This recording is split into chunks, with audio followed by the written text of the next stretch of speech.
I want to clarify one thing first, and then I'm going to explain this.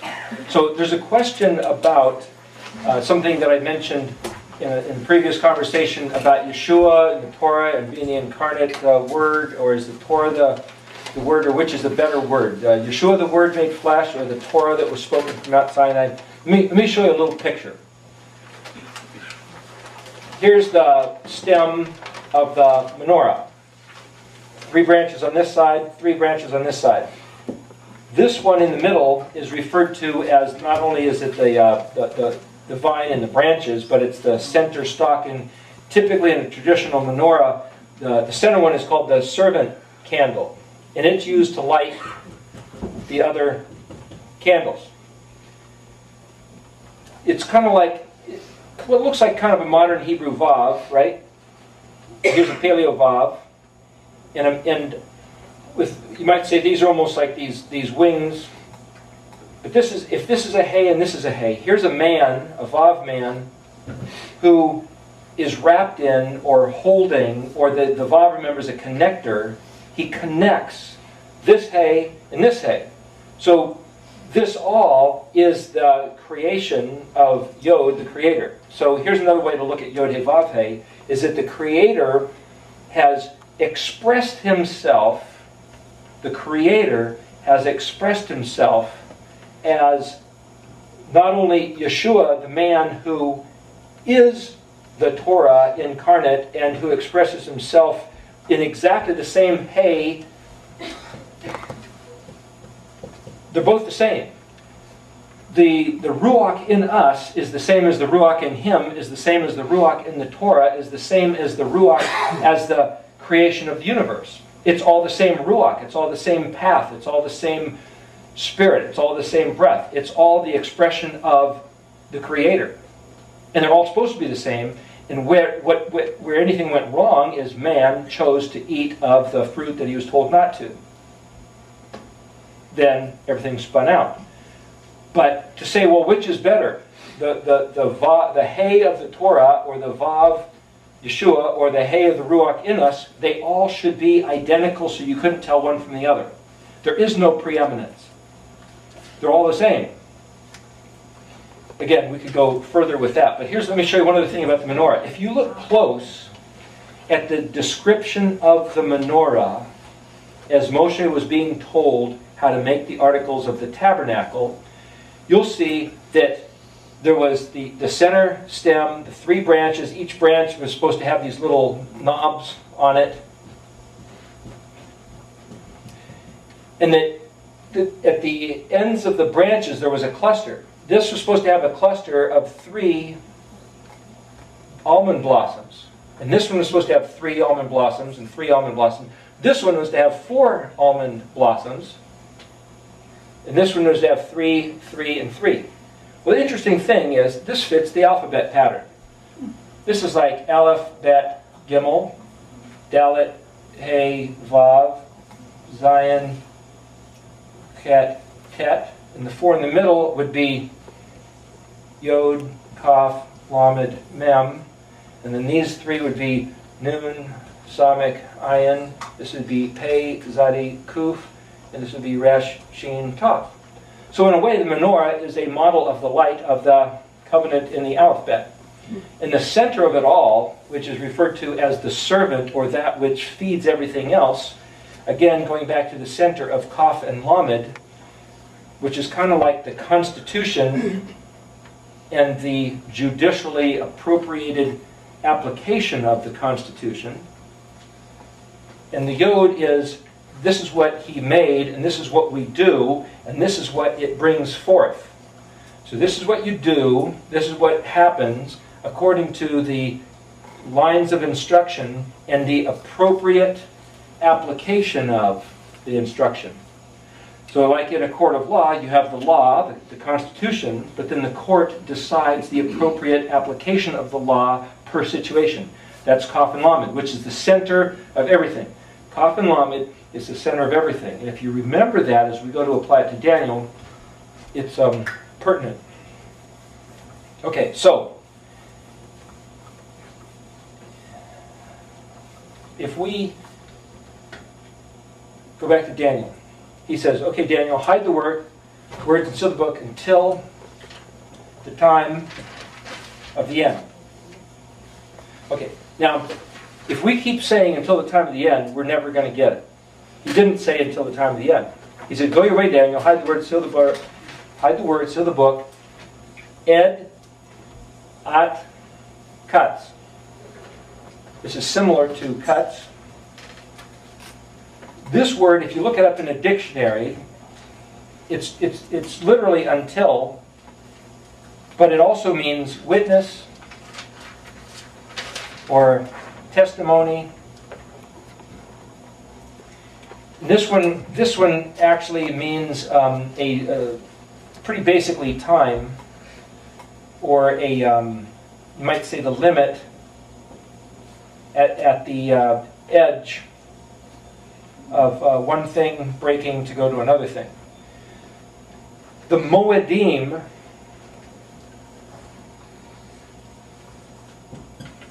a moed is one of the festivals. Plural is Yod Mem. This is the promise is connected to the witness of the testimony. Now wait a minute.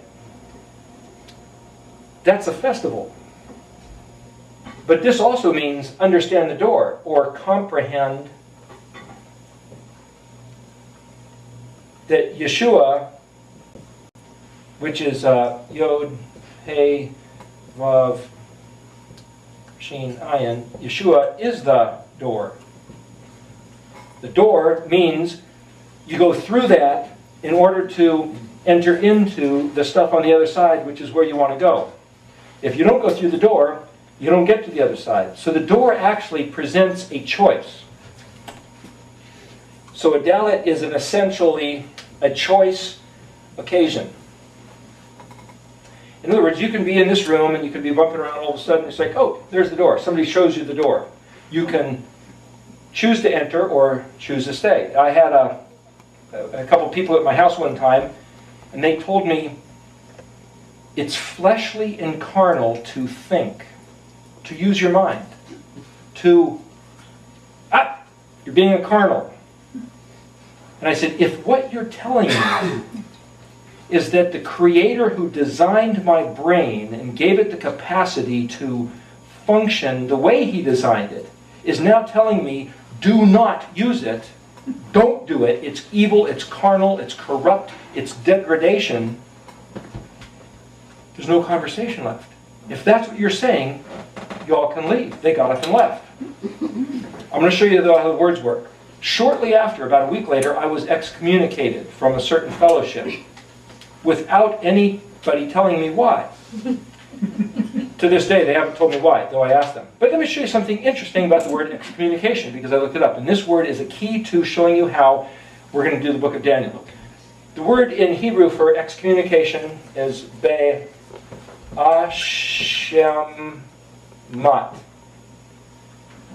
Bet Aleph Shin Mem Tav, Ba'ashamat. Now I happen to be reading through the dictionary and found that, but let me show you the way it works. The letter Bet means in. In. Because it's a house. It's like in. And I'm going to show you that in this chart in a minute. Ash is fire.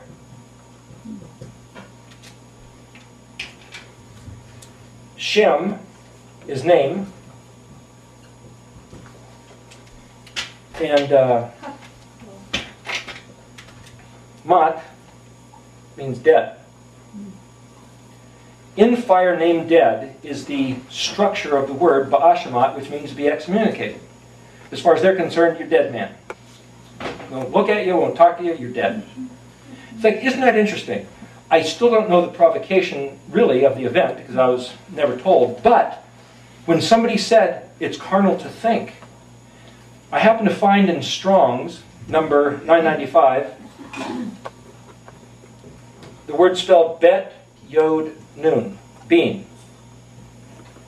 And it's 996. But Bet Yod Nun, number 995, means think, contemplate, consider, look well to, understand, deliberate, skillfully work and come to, you might say, cognitive conclusions about something.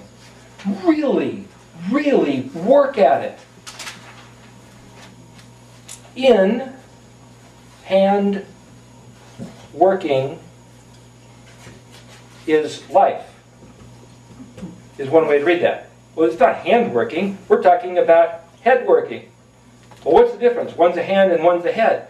This yod does not necessarily just mean hand. It's what the hand does.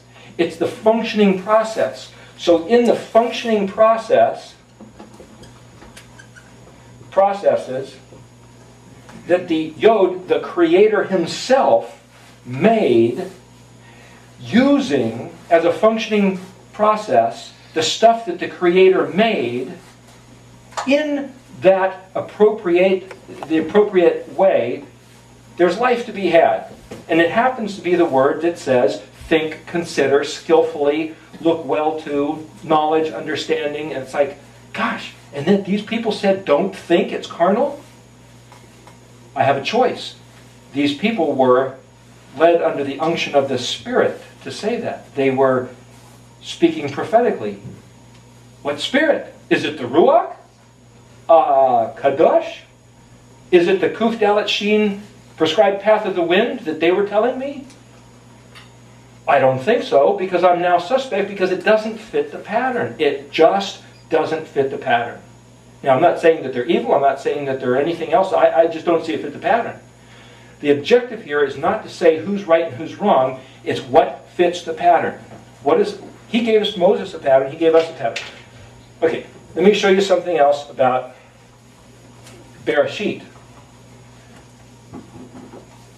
Show you how that word might work. Just to give you another example. Here, first word of the Bible. Bet, Resh, Aleph, Shin, Yod, Tav. Bereshit. The letter Bet is a house, and it can mean in. The Resh is the exalted man, or like Messiah when he comes back.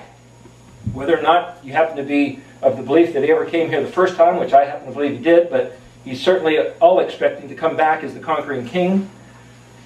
In Messiah, and that is the not the incognito Messiah, that's the revealed Messiah, right? In Messiah's, you might say, true, full face revelation. In that Messiah, first, as the initiator or the initiation of the plan, right? That's what Aleph means. Shin, that's the monogram of El Shaddai. Yod, established. Or made. Tav, the covenant. I know I'm writing bad because I'm trying to go fast here, but the point is this. Bereshit, besides meaning bara, actually is the word for create, or to fatten, or fill out. Shin Yod is actually a gift, or a thing desired. Ash is actually fire. See, that's why we use different colors to confuse them. And Yod Tav, in English, that's kind of like an it, but it has to do with what's made is done. It's like it is. Actually, in Hebrew, Yod Shin is the word for is, or reality, or in existence, or possession, or property, like is. Clinton's famous for, depends on what the meaning of the word is. But is simply means it's mine, I take possession of it, it's reality, it's in existence, it is. But that's Yod Shin. And it's pronounced as a Y and an S, is. But it is a little different. But my point is, there's these different ways to read the word Bereshit, but they all fit the bill. Resh is the word for head, Resh Aleph Shin. Shin Yod Tav is where we get the word sit. So in the beginning, because the head is like the source, is where things sit. It's the foundation. But that's the Messiah. In other words, for me to say then, Ayin Dalet Ayin Tav, right? Ayin Dalet Ayin Tav, that if Resh is the Dalet, in him first he put the covenant, then what that says is, who is the Messiah? Messiah is the guy that's all this put into this. And here's another picture. You got Bet, that's the big house. As a matter of fact, in the first letter of the Tanakh, if you look at it in Hebrew, it's an enlarged letter Bet, and then the other letters, Resh, Shin, Aleph, Resh, Aleph, Shin. They're smaller letters. It's an enlarged letter with Monty Judah, jots and tittles. He's saying they're not just the flourishes of the letters, but they're actually the anomalies, which are enlarged letters, smaller letters, inverted letters, things that are not standardized, which is a whole other part of the conversation which we don't have time to get to. My point is, here you have the big house. The big house. Yahweh's place. And here you have this flag, or the man who steps out of the house. Here you have the big house and a man stepping out of the house. He's the owner of the house. So even though, no matter who you identify a Resh as, he's kind of by proximity to the Bet, he's the man who owns the house, the flag of the house, the man of the house. And in him is the fire of the established covenant, is him itself. You see, that's the picture that's in the word Bereshit. Okay, so go back to Daniel now. So hide the words and seal the book.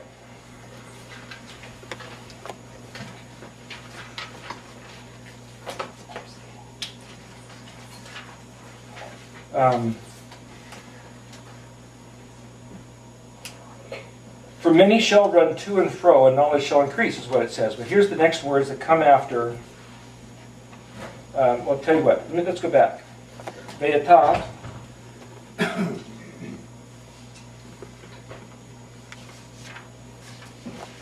Daniel.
Okay, so as a mechanism, I told you I'd try to show you how to translate things using this mechanism. Let me go to this. I tried to write this up based on looking at a bunch of different lists, like what Audrey gave us, and places where the letters were used in the scripture, and from my own various studies. Unfortunately, this one space at the top of the Bet, it was 3 o'clock in the morning and I was going to write that, the pen wasn't working, and all of a sudden I didn't realize until I got it printed that it's not there. But what that Bet space should say is that Aleph is basically opening up itself to allow for another, and that Bet is the incorporation of Aleph's intention. It's kind of too many words right in that little space, but that's essentially what was supposed to go in that space, which is, I was so tired I just didn't get it there. That was just the other day. By the way, I just got this out of the printer just Friday afternoon, and I have what I will read to you in a few minutes after we do this. I'll read to you the way the book of Daniel, chapter 12, reads, using this mechanism of translation, which I just finished last night. So this is like stuff I'm sure just getting here. But here's the point of this. These are the letters in Hebrew written from right to left, Paleo and modern. So what is in? Here's a concept. A couple years ago, I was pondering. I was being. Oh, here's an interesting thing. A little kind of a joke, which I think a little Edenic thing. Why do they call a beanie? You know that little cap that you put on with a little propeller? A beanie. Well, we just saw the word being as being that thinking and pondering and considering. And when the propeller's going, you go, you're thinking. That's Hebrew for being. To think. Remember the thing I was told not to do? Anyway. Put on your beanie. Anyway. We'll get you a beanie. This is a mechanism here. I'm trying to give you all beanies. Okay? Beanie would be my being. My thinking is a beanie. Beanie, right? If something ends in an E, that's a yod, that's a my. Okay, here. Anyway. These are the letters which okay, I was thinking about the letters. And one day I was trying to picture the structure of how the letters related to each other. We talked about the wheel within the wheel concept. Within every letter is all the other letters. In other words, how do you see an aleph? There's at least 22 different ways to see an aleph, because an aleph can be seen from a bet perspective. Well, wait a minute, what does that mean? Well, if somebody says, what's an aleph? Well, it's a master, it's the plan, it's the purpose, it's an ox, it's the leader, it's the head, it's strength. Which is it? Well, if aleph could be contained, if aleph was going to be described as a container, what would an aleph be? As a container. A plan. A plan is an aleph thing in the aspect of a container thing. Or as a strategy here, it's a plan or it's oneness. As a basic object, an aleph is an ox, or an aleph is typified by an ox. It doesn't mean an ox is an aleph. It means an aleph concept can be seen in an ox concept. So what I did with this chart here is that this is the letter. What is each letter according to one of these concepts? And I mentioned a couple years ago that this type of thing was possible, and I thought, well, come on, who's going to do this? Who's going to try to figure this out? And I thought, well, maybe I should. It's very tedious. Boy, this is pretty rough. But the point is, I had this picture. I went out into the garden, and I happened to see a horsetail plant. And a horsetail plant is shaped like this. It's got segments which are joined together that are easily snapped apart. And there's an array of like pine needle-like leaves that are coming off of them. They're not even really leaves. They're more like pine needles off of every joint. And I thought, boy, that's exactly what I saw the alphabet is looking like. In other words, the 22 letters are sequentially, chronologically linked, sequence. But yet, in each letter, if you stood at each letter from a perspective, imagine looking in each of these 22 different directions. What can you see from this aleph, or this bet, or this gimel? What does the world look like from a Dalet perspective, according to an aleph point of view, a bet point of view, a gimel point of view? And what would this aleph look like if you were out here looking back at it from this Dalet extension, as it were? Can you picture that? It's kind of like what this horsetail plant looked like. Plus, each one of the leaves in this horsetail plant, I counted. There's an average, not exactly, but there's an average of about, you might say, 22 segments. There's somewhere between 17 and 25, say, on virtually all of them that I counted. There's 22 segments vertically, and there was about an average of 22, say 17 to 25 or so, of these pine needles, and each one of the pine needles was broken into about 7 sections. Well, that's kind of like the Mishkan pattern, the sections of each one of these, and this is kind of like an array of the alphabet letters, and that's an array, a linear array. So here you have, again, the kuf thing. You've got this array, you've got the circular array, and then you've got each one of these broken down to. It's kind of the wheel within the wheel thing. So the point is, what this is to say an aleph can be seen as each of these things. From a gimel perspective, an aleph is what's between.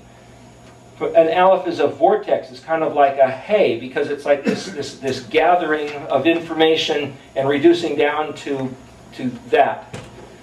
That's kind of a hay concept. It's pointing at this thing here. It's kind of like this whirlwind of gathering. And so again, I'd have to go through and explain my thinking about each one of these to make them hopefully more clear than they are. But this is kind of my version of a reference of what Audrey put together. But hers is a little easier to read, and it's like these few things. And I tried to put them down as a grid where literally every letter is in reference to every other letter. And then, unfortunately, I had, because of the size of this, I could only get them in black and white. I put this in color, a little easier to read. These things down here are basically the Mishkan pattern, the resh, the fire, the death. But see, death at the end is not just death, it's the end, which means either, get the benefits of the result of the covenant for blessing or cursing. And here's like the vortex and the bet and the engagement of the gimel and the door and the pointing. So, and this down here is the festivals. And the interesting thing, one more interesting thing, about the word for commandments in Hebrew is het kuf. Now you could say, well, the word is hok, and it simply is translated as commandments. That's all you do with it. I'm trying to show you the mechanism of translation here. So you have to kind of regard the dictionary translation, but now get out of the dictionary.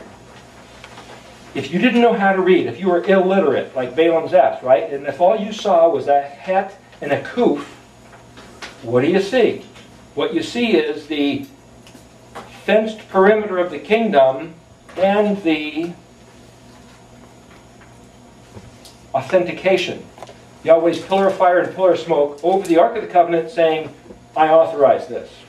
This is my stuff. This is the door in. This is the door out.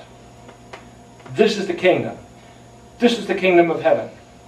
This stands. The letter kuf is this stands, like an exclamation part. You got a question about it, like the pillar of smoke? This is it. The kingdom of heaven. Yod He Vav He. Yod He Vav He, who is Yeshua, the Vav, the nail that holds the two houses of Israel together, authenticated, authorized, validated by the pillar of fire, pillar of smoke, and everything between those two letters in the alphabet. Hey, what do you know? It lines up with the 7 days of creation, culminating in the Sabbath day, and it lines up with the 7 festivals. This is the 7th letter, the Zion, which also lines up with the Sabbath day being the 7th. The 2 letters, as I said before, which are men, of the Vav and the Resh. So the Aleph of Vav Resh is the plan for Aleph man to become for Vav man to become Resh man. But the 2 letters that are weapons are the Zion and the Zadi. Well, this weapon gives us entrance into the kingdom. This weapon, you might say, gives us the treasures of the kingdom. But both of them represent the 7th. This is the 7th letter, like the Sabbath day. This is the 7th festival. And the 7th day of creation, according to this pattern, like the Sabbath day. So when I saw this, I realized the Sabbath day is really important. Because if you don't deal with the weapon, you catch the weapon. In your back maybe or something. It's not stuff to mess with. I mean, this is Yahweh's weapons. And they're both point to the Sabbath day. Het Kuf then, his commandments are kind of like Yeshua said, the kingdom of heaven is at hand. Do you want it? Do you want the kingdom of heaven? Regard these commandments. It's the kingdom of heaven. That way of looking at the letters is what we're about to do regarding Daniel. So let me show you this. Ve'atah. Now this says, and so the angel, then as for you, Daniel. Now this is translated as for you. Well, if you look in a dictionary, a vav in the front basically means and. So it's a Hebraism to go, and this, da, da, da, and that, da, da, and to use it quite often and. They didn't do that in Greek, so in the New Testament where you see a bunch of use of the word and, it's kind of like somebody's almost stuttering, like, and it doesn't necessarily mean this plus this. Sometimes it's two ways of saying the same thing. For example, I looked at the thing in Genesis where he says, a covenant was made with Abraham. Abraham fell into a deep sleep, and two things passed through the split animals, right? Does everybody know that story? There was a smoking furnace and a blazing torch, right? Not necessarily what it says. It says a blazing furnace, but when it says and a blazing and a fiery torch, that and might be another way of describing the same singular object. Yahweh is Echad. Now we might say, oh, well, that's like the Father and Son walking through. It's like, it might have been one object described two ways. And if you look close, you realize that the smoking thing actually means billowing like this tremendous inferno. And it was also blazing like this fierce fire consuming. Could have been one object. It doesn't necessarily mean two. But the other use of the and in front of the word might mean the opposite, like past becoming future or something. Anyway, there's some grammatical stuff. Again, I'm illiterate. I don't know that stuff. I'm just trying to show you what the letters mean. This, if you look up in a dictionary, Aleph Tav He literally means you. So you can read that as simply, you, Daniel. Okay, and as for you. But we're not reading it that way. I keep going back because I want to show you that get out of your track of mind. Aleph Tav revealed. Okay. Aleph Tav revealed. Aleph Tav revealed. To you. The beginning and the end and everything in between. In Hebrew, the word truth is emet. Aleph, Mem, Tav. The Aleph birthing the accomplishment of the Aleph. The purpose that has been gestated and brought forth and made accomplished is the word emet, which is the word for truth. What is the truth? Aleph becoming Tav through the chaos of the process by which it needs to get there. That's the truth, which is described here. Yeshua said he was the truth. Okay, what's Yeshua? Aleph himself walking all this through to Tav. And he says we're supposed to walk in the truth, which is the light. We're supposed to walk this pattern. We're supposed to do this pattern without excuse, without saying we can't, we don't have to, we never were meant to. We can, we're supposed to, we were always meant to. And the Ruach was given to us to help us doing it. So as soon as we get that thing out of our head that says we can't, we don't, we never were supposed to, and when he comes back and says, why aren't you doing it? We'll say we weren't supposed to. It's like, well, he'll come back and say, well done, good and faithful servant. You did it. Because we're supposed to be doing it. Okay, so for what that's worth, this is all about doing it. Not finding excuses why we shouldn't. So, the way to read this is Aleph Tav is revealed. Dan, door to life, established or made. And Aleph Lamed is the word for, as a word, two letters, it means strong. But Aleph is the plan, and then Lamed would be authority, right? So the Lamed here, you could say, what's a Lamed? Judicial application, the staff, push, pull, unto or regarding, enforce, like a rudder. Like the tongue is the rudder of your being, the rudder of a ship steers. Like a whip, that which drives. Security or protection, like the authority, like the police. You might say it's the heart, which is the pump. Like the cough is the kidney or the filter. And the lamed is the heart or the pump. So you have a filter and a pump. You've got this circulatory system centered around these two. So the strength of the authority. In other words, we're told that if you regard the instructions, you participate in the authority.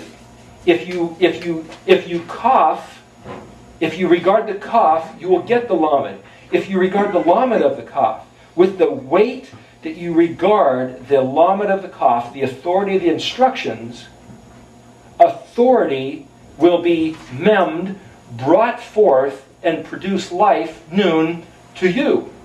With the same balanced measure that you lamed the kaf, it will mem noon to you.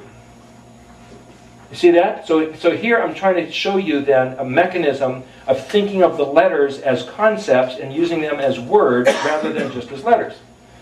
So if you yod the aleph, if you yod the aleph, you'll be working the plan, lamed, as with authority. In other words, do you believe it? If you believe that with the measure you use, it will be measured to you, then you will temper the way you treat one another. If you don't believe it, maybe it's nice philosophy or sounds religious or is an interesting doctrine you heard in church, but you won't apply it. The lamed is the application of the kaf. So here, the door to life is working the plan with appropriate application, lamed, of the kaf. Now the kaf's not here. There's no kaf in that word. But because we see lamed, we know that lamed is in direct reference to the kaf. Lamed doesn't stand on its own as a phonetic letter. Lamed is regarding the kaf. Kaf and lamed are at the top. There's something called, getting a little bit astray, but it's not really, something called atbash. Aleph, tav, bet, sheen, atbash. Gimel, resh. Dalet, kuf. Everything has, works up to the center point. Tony Robinson has this thing about a chiastic structure, which is a whole other thing, but everything points to the center, and the center is the most important factor of the whole thing. The center is kaf and lamed. When you see lamed, you know that it's talking about the kaf. That's what it's referring to. So, when he says, Aleph Tav, revealed, is the door to life, making strong lamed, making for strong authority. Aleph Tav. This is the revelation of the door of life, which gives you the authority, which is the whole reason why we're doing this stuff, right? The authority of the kingdom. Samik Tav Mem. Well, the samik is like the menorah. Tav Mem. Now, I happen to know with use of the dictionary that Tav Mem usually refers to them. As a matter of fact, the letter Tav can be pronounced as a TH also, so it still looks like in English, them. But the samik, remember, is this word here. Ha means the. This is the word sefer. Now, of course, if you're illiterate and you don't know how to read that, you wouldn't know that. But sefer is actually translated as the word book. Sefer is where we get the word cipher. It also means to number, or count, or to narrate a story, or for a barber to cut hair. It's like a fence which establishes a perimeter, which means it's an extent. So if you put all those words together, what you realize is that this word sefer, which is the word book, means taking something like, for example, what if you had a bunch of dots? Now, as a kid, you might say, oh, well, give those dots numbers, and I will draw connections, and I will come up with something. And it's like, connect the dots. Abraham was told that he was going to get blessed. And he says, yeah, well, that's nice, but big deal. I don't have anybody to give it to, so thanks anyway. He always says, Abraham, step outside. Sefer the stars, if you're able to. Of course, we know that nobody can sefer the stars. Nobody can count the stars. So we read the narrative in English, in Genesis, and say, yeah. But Abraham believed God, and that action, that event, was reckoned to him for righteousness. Well, that's what it says in English, but that's not what it says in Hebrew. What it says in Hebrew is Abraham was told, hey, Yahweh says, go out and sefer Samik, Pe, Resh, the stars. It's translated count and number, but what this is actually, this is like a vine with branches. It's connections. And this is a mouth, or this is words, or this is explanation, and this is Messiah, right? Or the chief, or the source. Now the other thing a resh means, if you look at this chart here, I make mention of it, if you picture a tree has roots that go out to pull in food and water, processes it in its trunk, and it puts it out and branches into fruit. A heater, a plenum in a heater, has the intake conduit. It processes it in the combustion chamber, and then it pushes it out through the heating ducts. That trunk, that plenum, is doing resh functions. Resh, like a government, like a prince, like a head man, it gathers, it processes, and then it puts out. It's this production thing. So Abraham was told to make the connections, like you might say this structure, remember like a watchtower, like a trellis, like a lighthouse. Make the connections in a structural mechanism according to the mouth of the words which explain the Messiah. And Abraham, the word is believed, which is, I think it's Ha, Aleph, Mem, Nun. At least, I'd have to look it up, but the other word is Aleph, Mem, Nun, Hey. Well, this is the word Amen. It's the word for faith, Emunah. But this is revealing the plan as promised, brought forth into life. If Abraham was told, this is the Torah, this is the covenant, this is the plan of life, of how a Vav man becomes Resh man, this is the covenant of Yahweh. You, Abraham, go look at the stars. I want you to put them in a configuration, narrate, tell a story of Resh, the Messiah, who is your prototype of who you should be. And Abraham revealed the plan which brings forth life.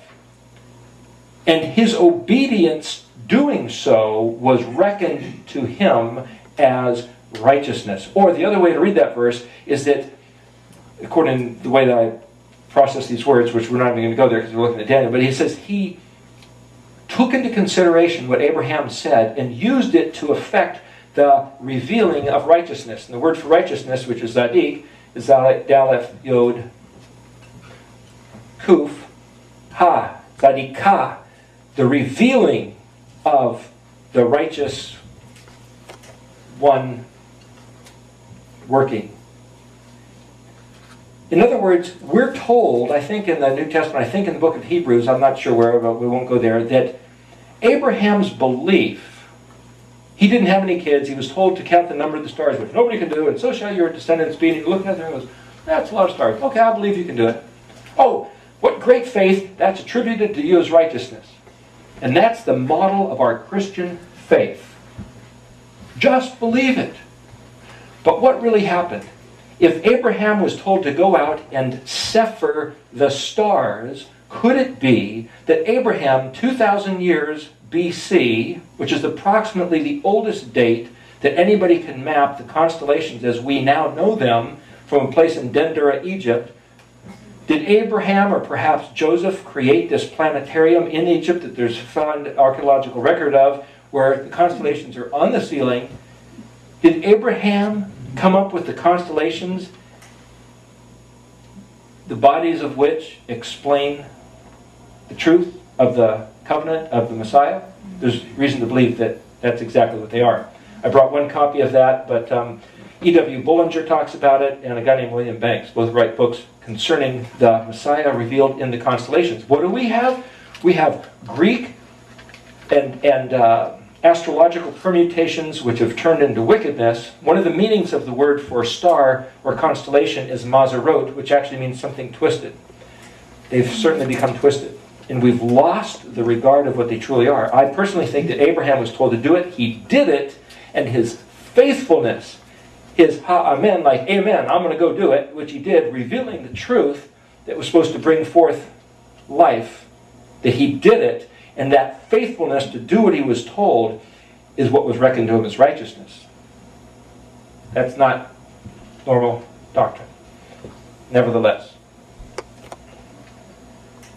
The somic, then, is a structural connection. Like the menorah, like a tree. Structural connection, tav mem, end. Last letter. End the birth. Abort, Daniel, abort the connection. Daniel, if Daniel was told to take this letter and make it this letter, spin it around, somic, instead of proper structure, the words are lost. Ha-debarim. Deber, the Debarim, the Deber, the words, the Debarim, the door to the house of the Messiah. The door to the house of Bet Resh. Aleph, Shin, Yod, Tav. The door to the house of the big man who made creation. Hide the door. Stop it up. Ruin it. Spin it up. It's spun out, and it's not been found for about, 3,000, 2,000 years now? Anyway. If we look at this, then, we've already talked about those letters. Ve chetam, chet, that's a fence. That's a perimeter, them. End. End to bring forth. Close them up. So, het on the one hand can mean, hey, it's the kingdom of heaven. We can enter the kingdom of heaven. But it's also a container. It's an imprisonment.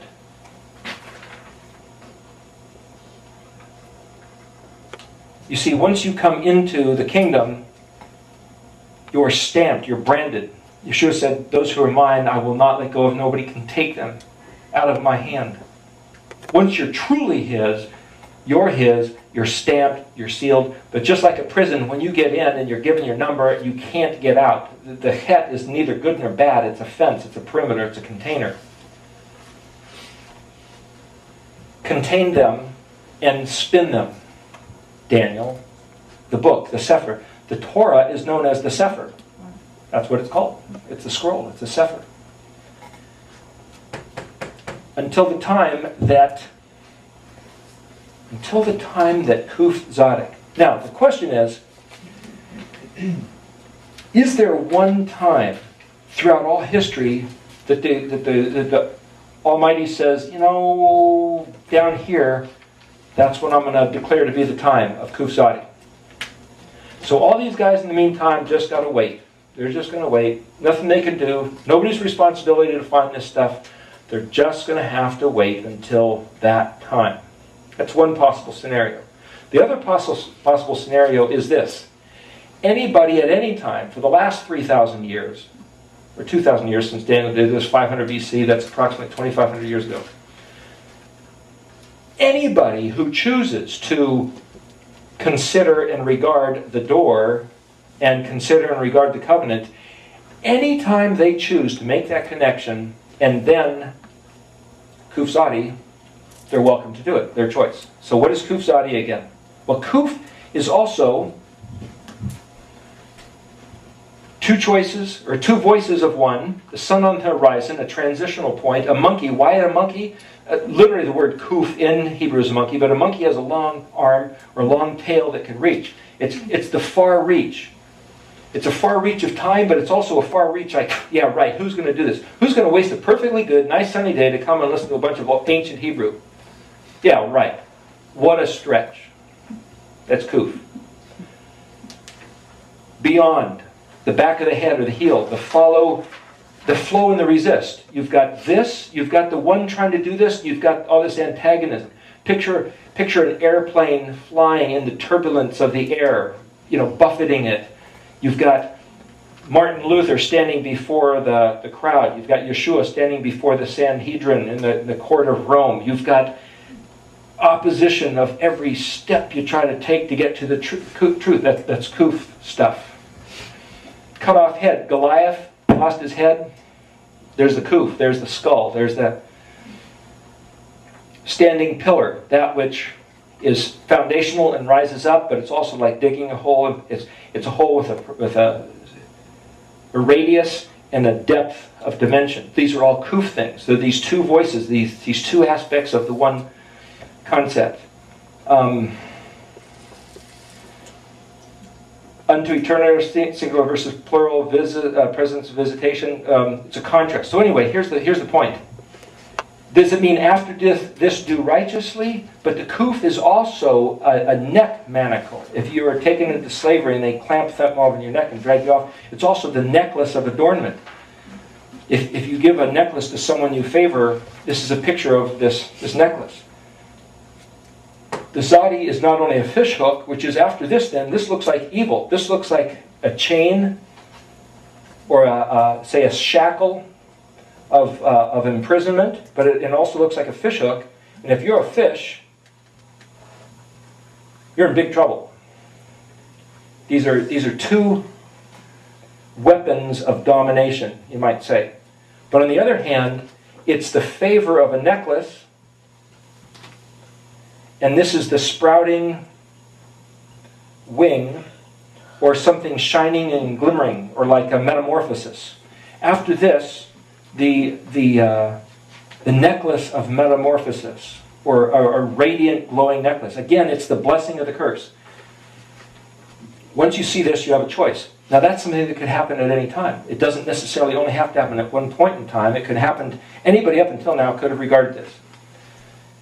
Okay, suppose it's now. Suppose it's now that this is Ayin Dal, Ayin Tav, Kuf Zadi. So here we choose to, after this, we're going to regard righteousness. So we're going to regard doing the stuff of the Torah.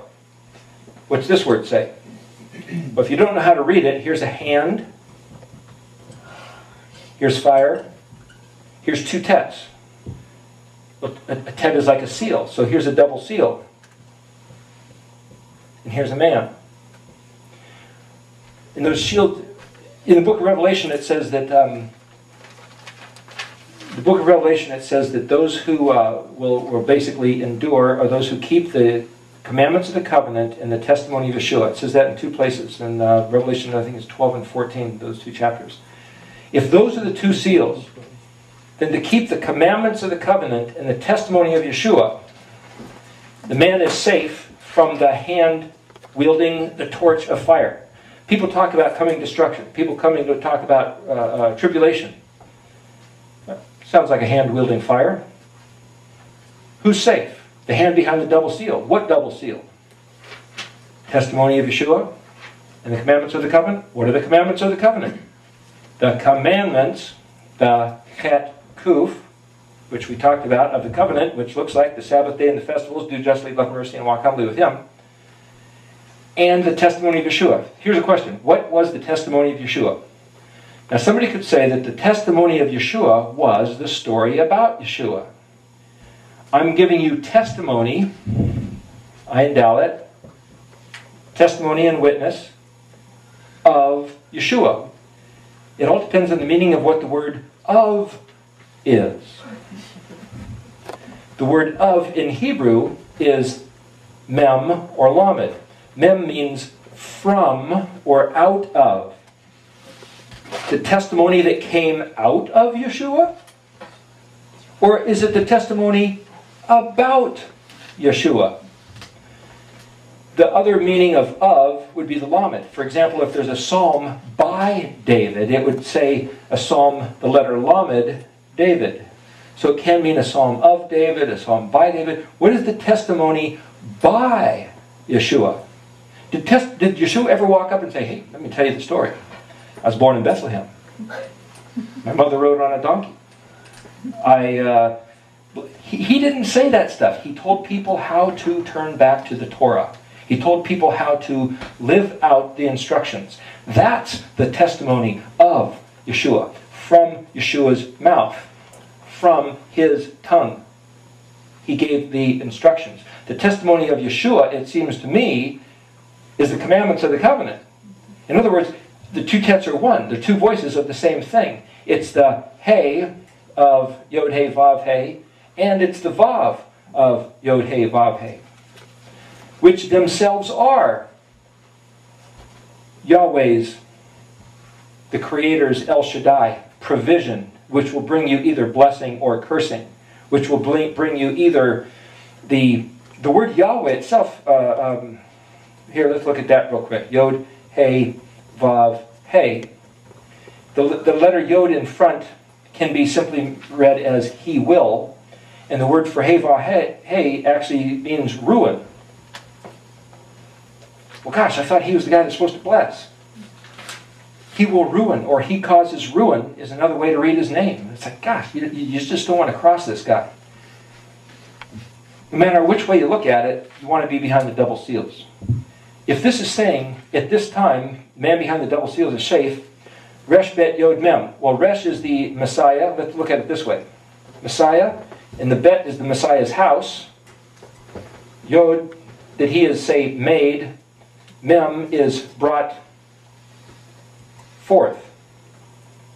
Now, what did Yeshua say He's going to do? He's going to prepare a place for us. Messiah's house that He went to go make is brought forth. And the covenant, it's kind of like a marriage, isn't it? Marriage contract, kind of like, maybe. Marriage supper of the Lamb type of thing. Between Resh and Bet, Messiah and His bride, is finally there. Here it is. Hey.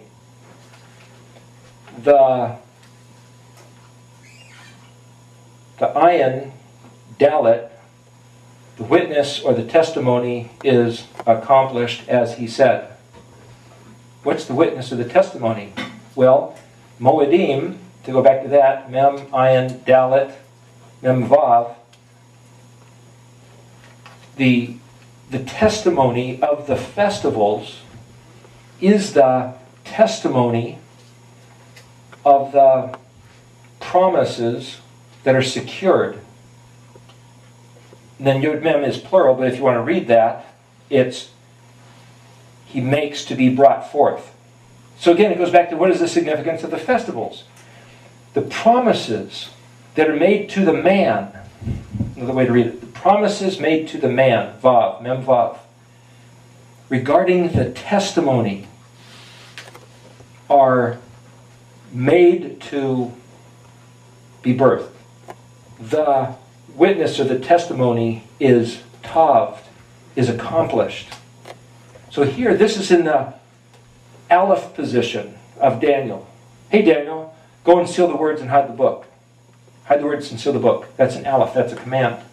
The Bet position is these words here.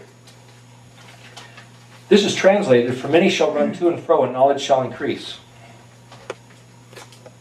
Many shall run to and fro and knowledge shall increase. This is the word that they translate as knowledge. This is the word they translate as many. And this has to do with going basically to and fro. I could show you how that's all dissected, but there's almost no point. I'm trying to show you this other thing here. So you look at that word, until the time of the end, for many shall run to and fro and knowledge shall increase. It's kind of like, but this is saying something else. This is this aspect of hope that says, look at, our obligation is to see this, and as if it were a necklace, a blazing, shining necklace, or a gift of wings, the glory showed to Moses, the Kuf view, will sprout if we do what? After this, if we do righteousness by being the man behind the double seals, which you might say is working the fire of the double seals. How do you work the fire of the double seals? How do you Yod The sheen. Well, the thing about sheen is it's this zigzag process. Like learning, like back and forth, this step, and that step, and that step, and that step, and that step. It's basically walking out, like the pay, walking humbly with your Elohim. If you work walking out the double seals, you will be the man who's safe from the coming hand of fire. It's embedded in that word. So why then should we do these things? Because walking out the festivals, walking out the Sabbath day, walking out doing justice and loving mercy is just the, you might say, rather mundane course of doing righteousness as we are walking humbly with our Elohim. And the promise to us is that Yeshua's house that he has made will be brought forth, and that the marriage covenant that he said, as he gave witness of, he will bring to us and give to us, just as he said. So this kind of blends the New Testament and the Old Testament together there. It's time to change the film there. And then right after she does that, I will read, you might say, the other dimension, or the other translation what I kind of put together last night, or finished last night, regarding the rest of the book of Daniel, that chapter.